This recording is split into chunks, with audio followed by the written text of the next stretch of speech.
What Prince William thought of Prince Harry's recent antics. And nothing says privacy, please, like Meghan Markle's bathing suit photos.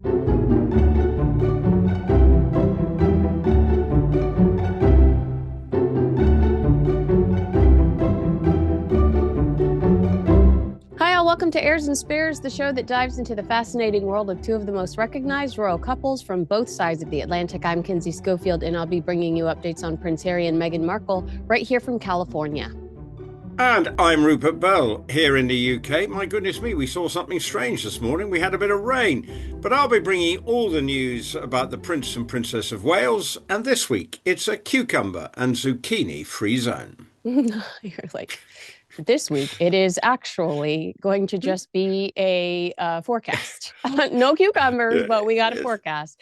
Hey, can I tell you about somebody I met? His name is Andrew Manley, and he loves us.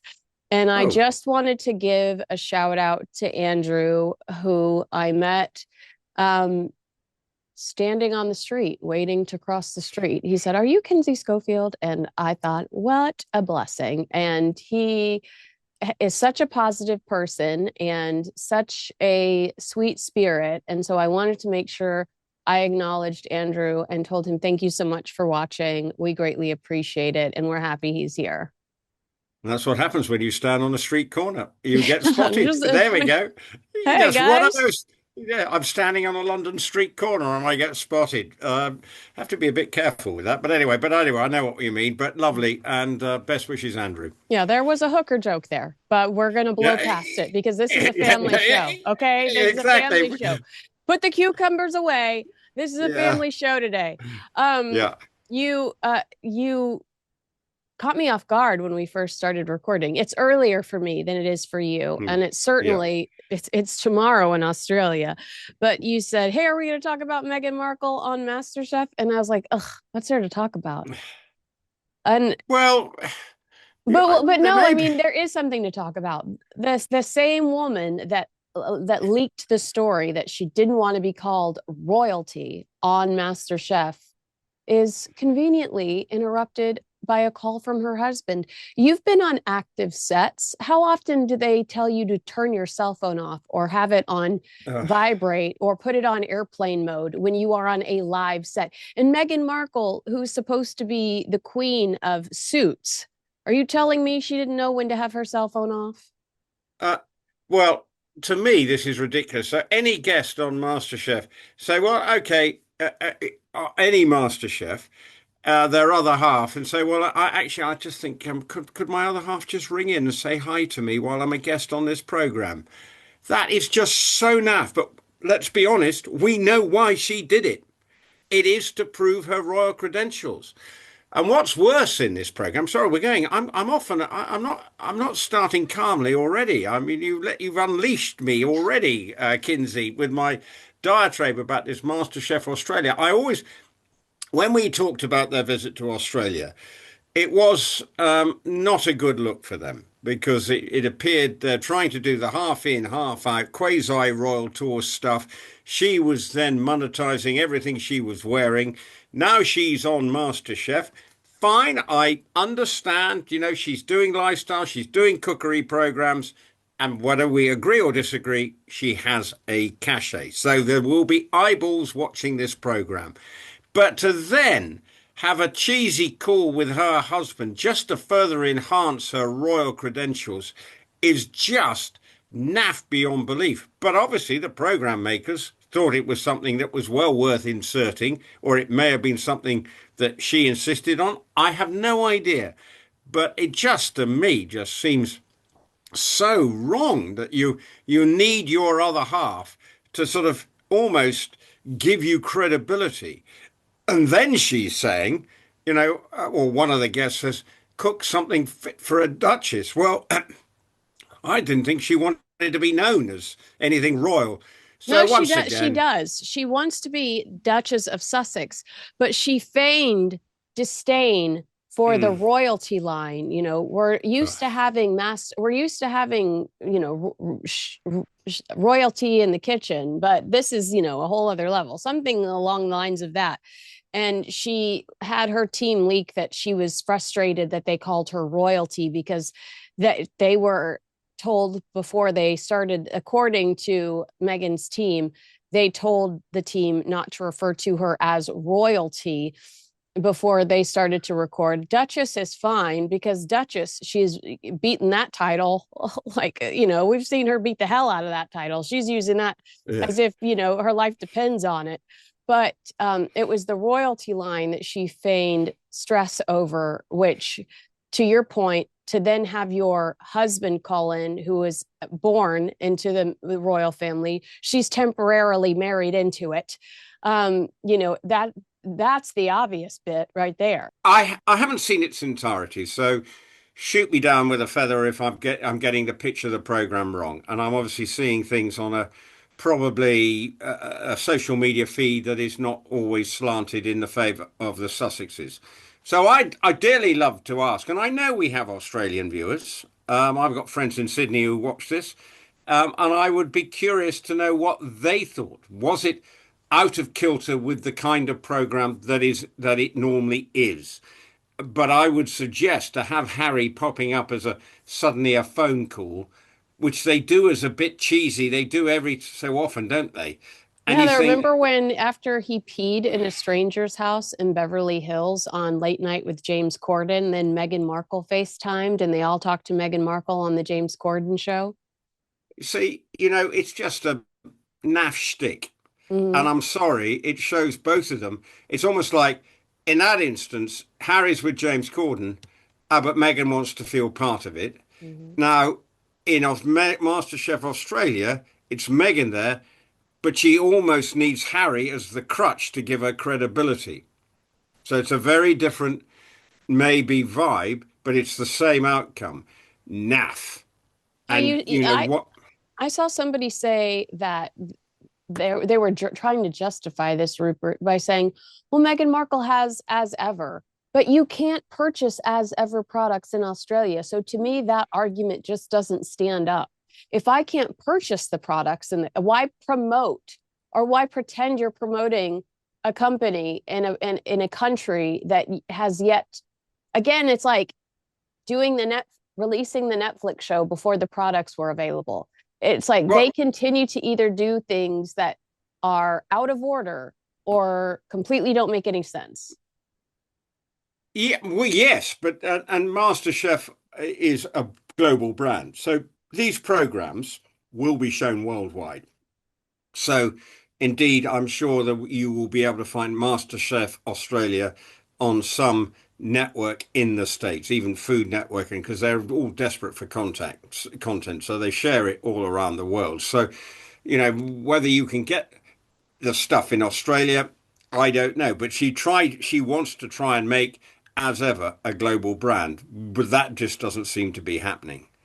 I don't think we can get as ever products in this country because presumably there will be strict guidelines, and with the sort of tariffs going on and everything, I'm not sure it's going to help her trying to launch. She's going to have to launch something in this country, produced in this country, if she wants to crack that. But then that might just require a little bit of work and actually coming to this country to try and market the product.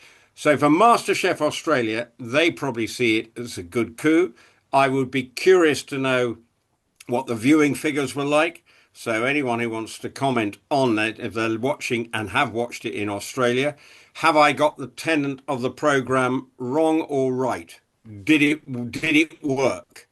If you've seen the whole episode in its entirety, or is it something that just seems a bit left field? And of course, there's going to be contrary views out there. But what I've seen on social media, I will just have to say, looks as naff as anything. You teased Prince William's thoughts on Prince Harry's latest antics. And something we talk about pretty regularly here on this show is like the disdain for the really lazy description of Prince Harry, just or Prince William being furious. Like, there's no way in hell this guy walks around with the chip on his shoulder, mad all the time. If you want to see an example of that, it's clearly Prince Harry. But Prince William, we every time we see him, he is in such a great mood. He is focused on the task at hand. He, delivers whatever he's expected to deliver and doesn't disappoint. And so I want to say right off the bat that I appreciate the way that Emily Andrews discusses what she's heard about Prince William from her sources after the Harry visit. So Emily Andrews reports Prince William was said to be unhappy. Or, not furious. He's not in a rage. He's unhappy. And I'm told made it clear that Harry and Meghan were not to be offered Windsor Castle or indeed any royal accommodations in Windsor, which I do believe that. And I was even thinking, please don't let them have Windsor. That's such a sacred space. He did not want to run any risk of seeing his younger brother or Meghan Markle on his home turf. The brutal showdown, which is what it would surely be between the warring brothers, is something that William would want to avoid at all costs. Emily says, in fact, I'd go as far as to say he'd snub Harry if he came anywhere near. My sources tell me that their relationship is far from thawing. Harry's apparent entitlement, lack of good judgment, and lashing out have perhaps destroyed his chances of fully rebuilding bridges with his family. Yes, he and Meghan were able to bring their children to meet their grandfather, who is still recovering from cancer treatment, don't forget. But as a future blueprint for calm, measured, and treasured family time, Prince Harry blew it.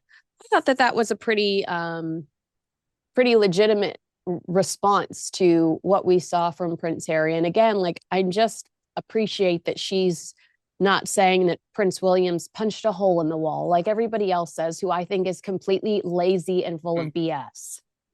Well, I've got a lot of time for Emily. I've had some good fun times with her, and I think she's more and often than not got her finger on the pulse. I think he will be unhappy, and I think furious, no, frustrated, yes, unhappy, disappointed.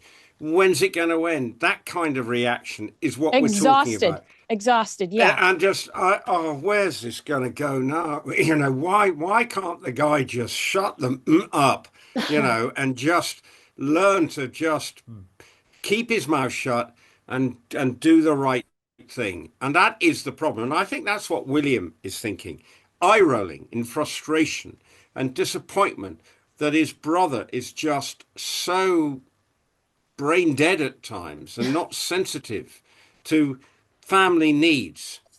Yes, he sees his dad, but now it's all sort of feeling, the cloak. There's no real sense of respect for his father at times, and having to do this cloak and dagger. And it must be, if it was only an hour, how disappointing is that for King Charles? Because it sounds like that was King Charles's rule. It sounds like those were King Charles's terms. Well, it may have been, but what I'm saying is, I mean, you've practically only had time to say hello, how are you, what have you been doing, what's going on. What you need is one of those where you're sitting around the dining room table and you may have a glass of Chablis or two, and you can basically shoot the breeze. You know what I mean? Yeah, but they don't trust them to do that. They're afraid that anything they say will be repeated. So the king had to do a, highly choreographed, very brief, let me just see my grandkids. That's really all I want to do, because I don't want to fight with you about security or about this court case. Yeah. Well, no, and everything else that's gone on. Forget just the short-term court case and and the security issues. It's all the other baloney that's come out, which seems to have now, we got Oprah running for the hills now and realizing I've made the biggest mistake of my life with that interview, because people have picked holes in it. And Oprah has had a road to Damascus moment and realized, I think I was sold a kipper, or whatever the phrase is. I'm mixing my metaphors here, so I apologize. Who cares? But I think you get my drift. You get my drift here. So this is the problem. So I do feel deeply sorry that what families need in these instances is, right, the ground rules are, right, you're coming round, you can stay overnight, we're going to sit round and we're going to have some supper, and we're going to, I'm going to tell you, son, some home truths here, and you better flipping well listen and start behaving like a real man instead of like a bitter and twisted human being who feels that he's not got the rub of the green. Well, here he is, got a multi-million-pound villa in Portugal, so we're told. He's got a multi-million-dollar house in California. This guy has everything that anybody looking in would say, what's not to like? Yet for some reason, Harry is bitter, twisted, and angry, as we saw with his reaction to the court case. And we've obviously seen that when Meghan wasn't able to put her head above the parapet at all while she was in the UK. So the whole thing just shows that this guy is not able to move on. And look, I know we say this probably every week, but this is a further testament to that. And and it must be deeply frustrating for William, thinking, why does my brother not just let the air out of the balloon and just say, my life's pretty good? What not to like? I've got two happy children. They seem all right. You know, just get on. But that's not the way it works with Harry. There is, I'm not, I want to ask, what's his end game? What does he want? To get his way all the time. Yeah, It but, seems like he wants yeah, his but way. He wants to be treated like William. This is an ego. This is Spare. I think when we heard the name of that book, told us everything we needed to know about this guy, that he is just wholly consumed. And it's my understanding that it's thanks to Meghan, that Meghan pointed out, it was Meghan next to him that started going, why are they getting that? Why don't we have that? Why is that? Why are they more important than we are? That it had never really occurred to him to fixate on it. Although Paul Burrell told us he was mad William got the extra sausage. So that was somewhere in the psyche, if you know that William was getting things that he wasn't given. But I just think that he wants what William has. And at the end of the day, you will never be king. Your wife will never be queen unless it's of a Walmart superstore, but you will never be king, buddy. Well, yeah, he hasn't, and I'm afraid I think Meghan's got in his ear and has exacerbated his frustration, because I think until he met Meghan, he accepted his lot and he knew where he was and he was able to make a contribution.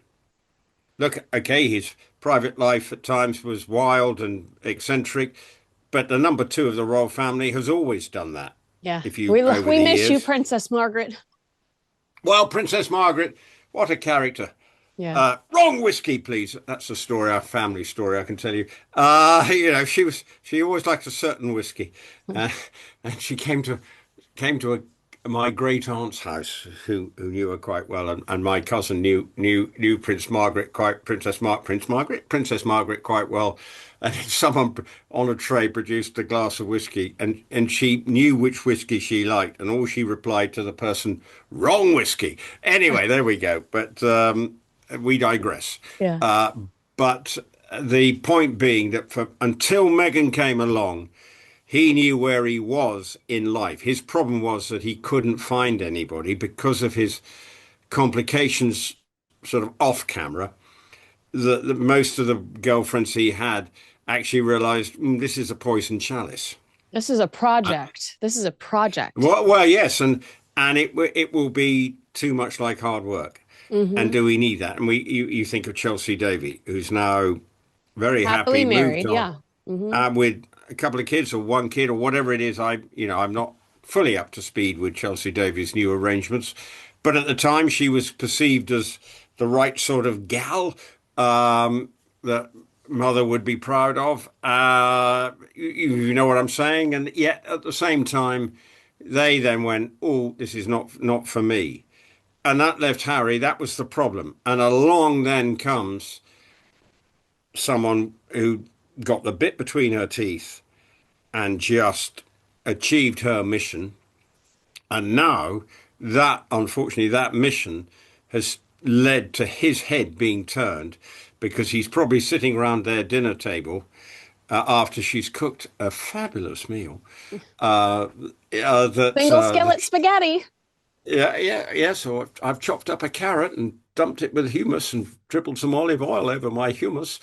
And I've put the crisps into a different packet and said, here's supper, Harry. And they sit round having a glass of her rosé and just basically he's gnawing away at her. And he's not actually saying enough's enough. And that's what he needs to do now. Talk to me about her Yeah. pictures on Instagram. Oh, don't get me started. What, the ones last week? Yeah. You've just lighting the torch paper here, Kinsey. It's just sort of feeding the fuel. Right, we've done MasterChef Australia. I've got Rupert riled up about what's going on with William. Now I'm just going to go with I'm just coming up with the three ball here, which is the Instagram thing. So you're just sort of, it's just bowling a whatever your baseball term might be. I've just got another easy softball just to think, right, he's going to get angry. Those pictures last week, oh my God, give me a break. Because I looked at them and I went, oh, okay, we got more back shots at the children. They presumably were at all three, which we always knew was likely to happen, right? That's not a surprise. But it's interesting that Charles Spencer has said the square root of anything about the trip. So he's kept his site and said, right, this is me. The only person who's let us know they were there is the Sussex camp. We've got Harry flinging Lilibet through the air, and we've got back views again. Where is the privacy of the children? Yeah. We've got this lovey-dovey black and white photograph of her and Harry having this romantic dinner somewhere. What else have I missed? Well, I mean, I didn't need to see her butt in a bathing suit. That's where I was like, that was a jump scare I wasn't prepared for. Yeah, but they've obviously got the photographer nearby. Yeah, thanks. Thank God. Thank God they have a photographer with them 24/7 for their privacy. For their famous privacy. And this is where I again go, sorry, you're just a family on a holiday. You've got no connection. Why do you feel the need? But this comes after, of course, a few days after George it turns 13 and the him being photographed. But that is a historical document to some extent. It is. That is the point. He's turned 13, becomes a teenager. That is a moment. He's a future king. So these things get recorded for posterity throughout time. So that's why that happens. So why does Meghan then feel, well, we've got to go and show we're playing happy families in our multi-million pound villa in Portugal? Oh, woe is me. And then we've got on the property where Diana's body is buried. I've always hated that she's there. I've always felt like she hates that she's there. She was outgoing and loved, and what her family or what her brother has basically done is put her in this space where she's going to be alone and lonely. And Meghan just posting all these pictures frolicking around it. Like, to me, that is just very repulsive. Can I disagree with you? Yeah, that's fine. I don't care. Fine. Okay.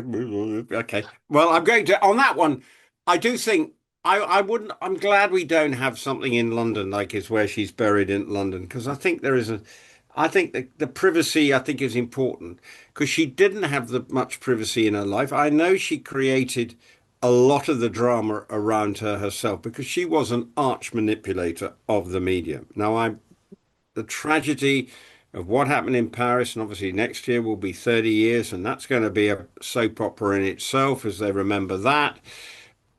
So will the brothers come together, etc., etc. That's not even worth debating. But I guarantee you, we're going to be pulled into that 1,000 times. So I look at her being there. I don't have a problem with that.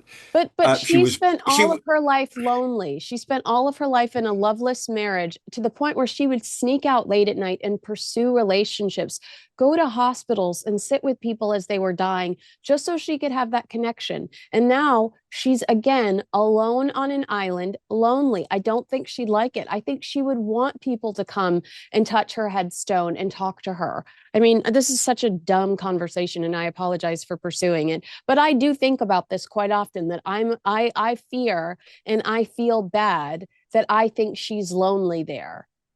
Well, I'm going to say, I actually think now, when you think about her childhood, it wasn't straightforward. Her mother and her father, messy divorce. Her father brought her up, then marries Barbara Cartland's romantic novel daughter, Rain, and that wasn't Acid rain, straightforward. acid Yeah, rain. right. Yeah, exactly. And actually, Frances Shan Kidd, I used to spend my summer holidays in Oban, and she ran a gift shop in Oban. So anyway, while I was But there and also everything. it's my understanding that she didn't love that place because of those memories, because of acid rain. That Althorpe wasn't a happy place for her. But I get it's still the ancestral home for the Spencer family. Now, Charles Spencer, as obviously his private life is not uncomplicated, Mm. and obviously he's got children that don't speak to him. It's not been straightforward.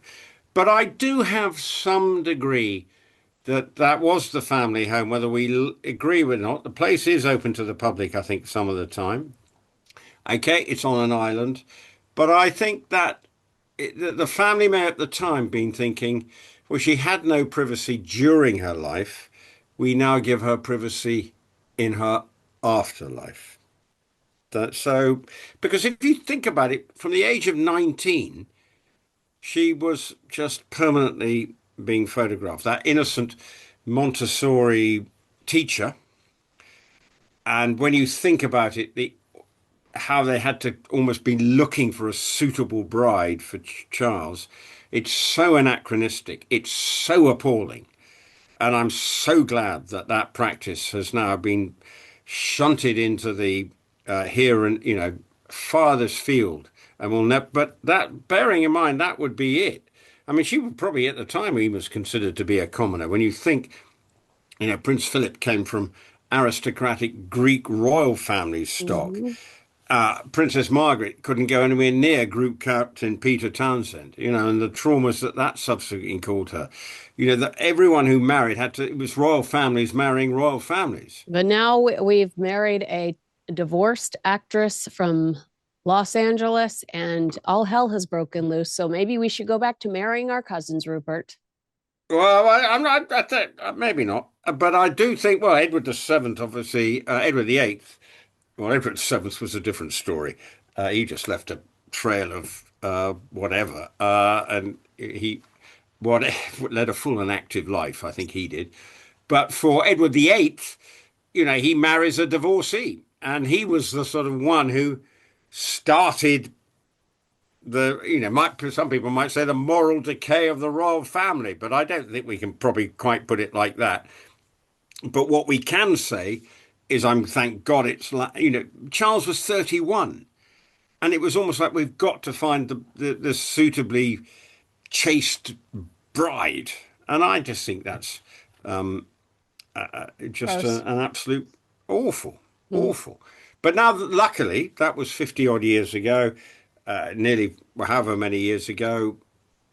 81 they got married. So if you look how long ago that was, the world has thankfully moved on, and that will never be something. And you look at William, he's married Catherine Middleton, a normal, they Perfect. meet at university. It's what happens the length and breadth of the country. Someone meets their wife while they're at university. There will be Hmm. stories like that Wholesome. all over the world. So no difference. You look at Lady Louise, the Edinburgh's child. She's got a boyfriend there. Now, will it be the Mr. Right? I don't know, but they've met there, and that's something that might lead to something. So this was a normal story. There was no, it was just actually it came down to Catherine going, am I ready for this? And that was the hard thing. You actually think it's not about William, it's about the other half being prepared to basically give their life to being in a goldfish bowl. Mm. It's horrendous, the thought.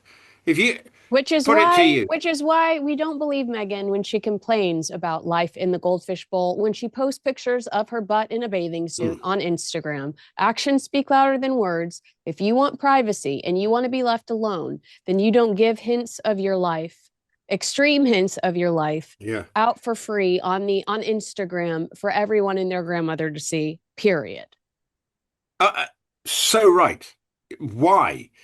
Just put those photographs away and live. If you want privacy, don't start by showing pictures of your children and feeling you're having to use your children to give yourself credibility. But it's the freak show nature of the way we see these children that is becoming strange. Yeah. Well, let's be honest. If I send a picture of well, okay, all my children have flown the nest and living in all corners of the globe or whatever. Well, not too many corners of the globe. Uh, One's in Oregon. The one who's in Oregon and lived near you. Unfortunately, he's left you now. So, but anyway, but he's left your neck of the woods. He's gone upstate. I don't know what you say going from LA to Oregon. Is that upstate? What's that about? I think no matter what, getting out of the state of California is an improvement. So I'd say moving Well, on up like he George did and say Lindsay, yes. he did say the cost of living is absolutely horrendous, and just to get to have a go to a restaurant takes about 10 hours. So I think anyway, that's American life for you. Whatever.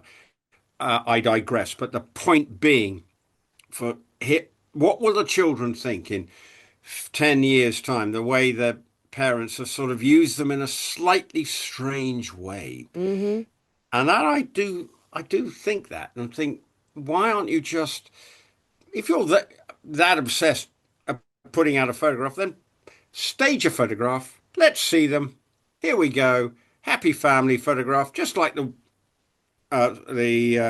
Waleses do. Then do it twice a year. Thank you very much.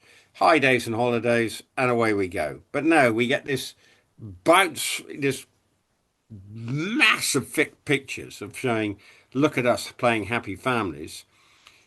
Once again, it comes down to, I'm absolutely convinced they're trying too hard. Mm. Just take the foot off the accelerator and just live your life and let your children be normal. We never see them with any other children. Nope. Never. Not that necessarily we see the Waleses with any other children, because it's Well, we see them with their very cousins. yeah, yes, and that's fine. That's at Christmas, and it all looks very good, and Mm. all the interaction is completely natural, as families should be, but it's managed and controlled. So at least we see that, and it all looks pretty good and normal. But ultimately, the Sussexes just look needy and hungry to prove that we are a united family. Now, maybe they are. Yeah. And Harry clearly, I assume, is absolutely devoted to his children, and I And have his no reason. wife. And his wife. Well, I assume, and the picture that we saw, they were playing happy families, that he is loves having his children and he will do the best by his children. But at times I do feel that his actions are not being fair on his children. All right. Well, agree with us, disagree with us. Let us know in the comments below. Make sure you like, subscribe, and share this video with a friend. Rupert, I will see you again next week. And God knows what Meghan Markle will post between now and then.